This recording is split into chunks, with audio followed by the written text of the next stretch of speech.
Hey, Sean, what has changed over the last few years when you look at tape of Jared on film? What do you see has changed? Yeah, I think he played a really high level in the 4 years here with us, Maria, but I think he's just like anybody. He's just continued to mature. You can see he's got great ownership of what they're doing. He's got a lot of responsibility at the line of scrimmage, getting in and out of the different packages. You can see that Ben and Dan give him a lot of leeway in terms of some of the audibles, but just a quarterback playing with a lot of confidence, has a great rapport with his skill players. Even when you're watching that Chargers game and you could see, his ownership to be able to check into a run when they had a personnel grouping that they didn't have, and then it goes for a 75-yard touchdown. So just good ownership, all the things that you want to see from your quarterback, and been really impressed. And, I've been watching, just because I'm a fan of this game. And then obviously you're studying it through a different lens. And it seems like we've crossed over with them a lot, seeing their offense. And it's been one of the best, and he's leading the way. Is it odd to game plan against somebody you used to game plan for? I think the longer that you do it, it can become a little bit more normal. But like I said yesterday, I'm really happy and incredibly grateful for the 4 years of time that we did have together. And I think the appreciation grows as I reflect back on it, Maria. But, we're excited to try to figure out how the Rams can play the best game that we can against the Lions. And it's going to be tough to stop those guys. Thank you. You're welcome.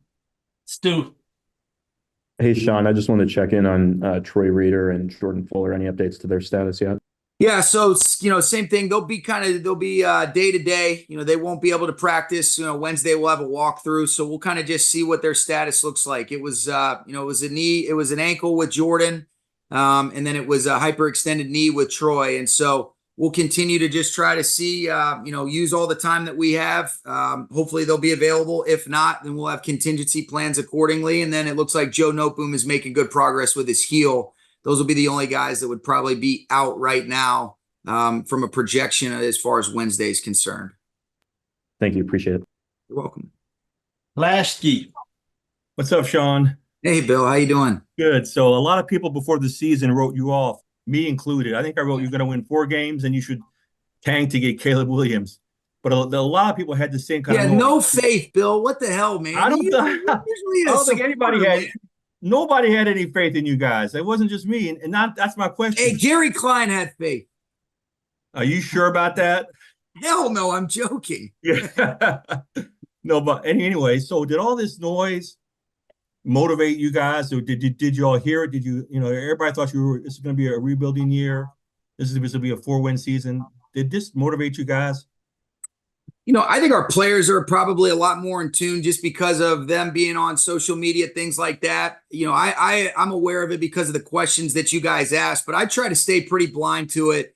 We try to be as inside out as possible. And what I loved, Bill, and I mentioned this to you when we've kind of connected, is the way these guys continue to come to work and the consistency at which they did it was on display really when we were 3-6. And then when we were able to finish up 7-1, I think we were getting healthy. I think we started to find our identities. I love the consistency of our coaching staff. And so it's about coming together at the right time and continuing to gel as a group. I think our veteran leaders really elevated everybody around them. And then you get some guys that are able to contribute a lot faster than what is normally expected based on, hey, you got to, we're counting on you. And these guys matured faster than I think a lot of people outside of this building would have thought. But we're excited to be where we're at. I think we've got some good momentum, but now we're all 0-0. But, I've really had fun. And I think recommitting to a lot of the values and principles, it's almost like we've continuously talked about it. But the consistency that this group, the energy, the vibe that they've brought, Bill, it's been really fun. And it's a great mix of guys that have been in a lot of big time games. And then a heck of a lot of young players that have really watch these guys do their thing and then been able to accelerate their learning and maturation process a lot faster than anybody anticipated. One more fast question. I know this sounds crazy because you won a Super Bowl, but is this your best coaching job ever? I don't know about that. I think I'm really proud to be associated with this team. And I think more than anything, I think especially given the experiences that we've accumulated with this being the 7th year, I think I have a lot more gratitude and appreciation, for the journey. Instead of it just being words, I think we've lived it out a little bit more consistently. And I do know that last year's challenges, and there was a lot of challenges even, before that, it might not have just been as, headline because we were getting positive results. I think have helped us continue to grow and establish a grit and a mental toughness that served us well. But what I'm proud of is that I think this team has an identity and they've really created their own culture. And that's certainly as players and coaches. And I'm around a lot of people that you want to be motivated not to let them down, Bill, instead of some of the selfish stuff that, I wasn't afraid to acknowledge, especially last year. Thank you. You're welcome. Gary. Gary, how many wins did you think we would have? I said I wrote if things went poorly, you'd end up 3-14, and if things went well, you'd be 9-8. So, okay. All right, there you go. Hey, you really shows a side there, man. You went with a 6-game spread.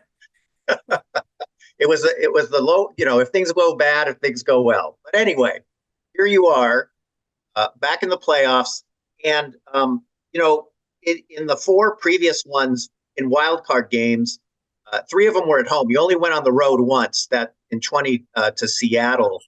What's that like preparing for that kind of environment in a playoff game? And what do you expect? Well, it was a crazy environment in Seattle with no fans in the stands on COVID year.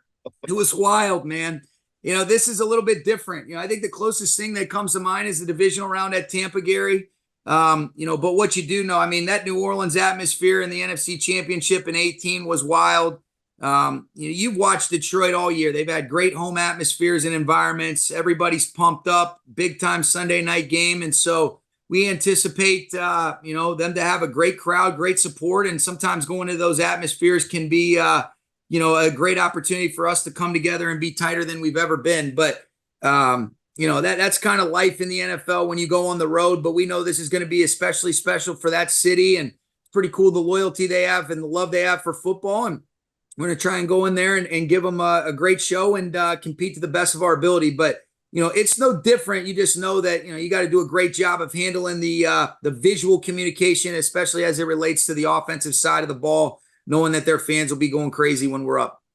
And how have you, in your evaluation, how have you guys operated in silent count situations this season? Are you? I think we've been pretty good. I think there was a couple instances particularly that come to mind as you asked that question that we'll be able to use as learning ops, especially in Baltimore, with a couple of the things that always starts with me that we didn't do a good enough job of. But because we've got the right guys, I'm confident that those can be used in the right manner. But you don't take for granted how difficult it is, how important it is in terms of the starting point coming from us as coaches, me sending it in Matthew, and then him being able to echo it and articulate it to the next, to the other 10 guys around him. But communication is a key and critical factor every single week. And visually is going to be a key factor in terms of how we visually communicate as well as verbally for our defense. But, there'll be some opportunities that is going to be a huge factor. And we got to do a great job of handling that with poise and execution.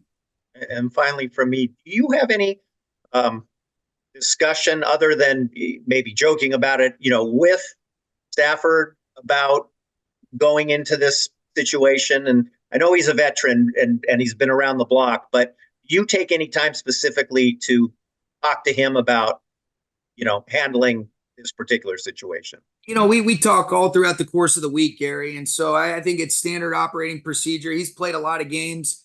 You're not going to run away from, what that will mean in terms of the history that he has and the reverence that city has for him and that he has for that city. But I think he said it to you guys yesterday. Once the game kicks off, you're just totally immersed in the moment. I think there'll be a lot of fun narratives externally that all play into the attention that the game gets. But I do believe that the focus and concentration is going to be on playing our best ball, playing good complementary football. But yeah, those are conversations as it relates to the game. And I'm sure he'll have his family and a lot of people that mean a lot to him there. And that's usually consistent, but this one will be a little bit different. And I think he'll be better equipped to answer exactly, the emotions and the feelings that he'll have for you guys. Thanks. You're welcome. Adam. Sean, when you look back on when you were across the league watching Matthew play for the Lions, what stood out to you about those teams and the way he led them? Competitiveness, toughness, grit, playmaking ability in crunch time situations, all the things that you see that make him a great player. But think the one thing I always appreciated from watching him from afar was you always felt like you were in a game no matter what the circumstances were with Matthew Stafford, and you can tell his team always felt that way as well. And he certainly has, made this team and our coaches and players feel that way with him at the switch here. You guys entered the bye week 3-6, coming off a couple of losses that you described as humbling. One loss since then. What's changed? Like, what did you identify as a staff? How did the players approach the second half of the season in a different way? Like, what changed? Yeah, I think health was a big part of it. We got a lot of key players back healthy, feeling good. I think the bye came in a good week, especially when you talk about playing 9 games with preseason games. That's a long time for a lot of these younger players. And then I think there was a commitment to establishing some identities offensively, defensively. We've gone through some different things as you guys know, and it's been well documented on special teams, but I think we played better as a team. I think we took better care of the football. I think we were able to get timely takeaways. We were able to, establish leads early on in games where a couple of those games that became one possession games, I didn't think were as close as the score dictated. All of those things. But the thing I liked, Adam, was there was a consistent approach from the players and from the coaches. The process was consistent, but continuing to have some flexibility and agility as it relates to maximizing all 48 guys that are up on game day. Being able to be more efficient and then capitalize on, not making some of the same mistakes. I think that's been the key factor. And I think you do learn how to win. We were trying to gel as a team and figuring out ways to be able to finish and finalize some of these games. There was a lot of games early on where you're playing excellent teams that we just came up short or didn't do quite enough. But I think there was enough good stuff that the guys knew, like, all right, hey, you can't fake some of the good ball. Let's put it together more consistently. Let's figure out what it looks like and how we gel as players and coaches alike. And they've done an excellent job, and it's been really rewarding watching them do it. You've mentioned identity a couple of times today, both, each sides of the ball and as a team as a whole. How would you describe this team's identity? Yeah, I think there's a mental and a physical toughness. I think there's an enjoyment for competing together. I see a connected team. I see a team that supports one another. I see a team that responds to adversity better. And then I see a team that has a whole hell of a lot of fun just going out and cutting it loose. And I think that's when we're at our best, Adam. Thanks, Sean. Welcome. Jordan. Hey, Sean, Carson said something cool yesterday where he was talking about obviously being sort of separate when he's running scout team, things like that, but feeling how much play energy and he described a joyfulness with the young guys, especially on the team, that really gave him energy and brought him this feeling of what it's like to play football, basically. Do you feel that? Have you gotten that? Have you absorbed that from this team, particularly the youthful element of it this year? No question. I think that vibe, the energy, the joyfulness, however you want to, articulate what those positive things are. I think that's a fact. And, I think you want guys to come in and enjoy, falling in love with improvement and really loving going to work and feeling like you're getting better and doing it with people that love football and coaches that want to pour into you and care about you as a person and want to help you be the best player you can possibly be. And so that's exactly what you want to hear. And I don't think there's any other way around that is the way you get the most out of people. And it is always about people. And that's a really cool thing. And I do agree with, what Carson's saying. And I think that's a real credit to these players. And again, I love our coaching staff and the vibe that they help, cultivate and create in addition to those players. And it's all about everybody doing that stuff together. And then, it's rare we get to, on the outside, when we grade and evaluate trades, things like that, it's rare we can say, hey, this was kind of a win-win. It seemed like both moves ended up being a really solid, great fit. And those both teams, yourselves and then the Lions, in different ways, have had a lot of success following those trades and built in different ways, things like that. What do you think it was about the timing of that, if you were to look back on it, and then also sort of the ecosystemic stuff that happens afterward that led to a quick progress with you guys and then a methodical and substantial progress with Jared and with the Lions as well? Yeah. Well, I think the first thing is there's 4 years of great experiences that I have much more appreciation and perspective on than I probably did at the time.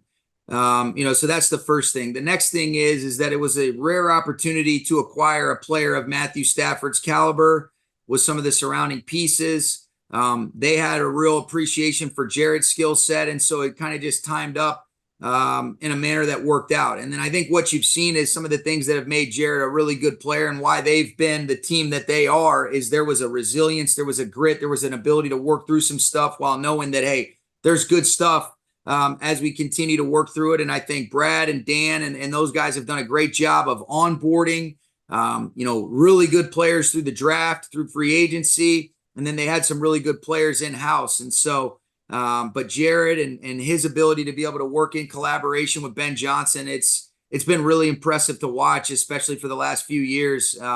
Just the rapport and the comfort that those guys have with one another. And I think there's a lot of layers to it. And, I think it is a good situation for both ends. And that's why we're fortunate enough to meet in a big time game like this in the, in a really competitive league.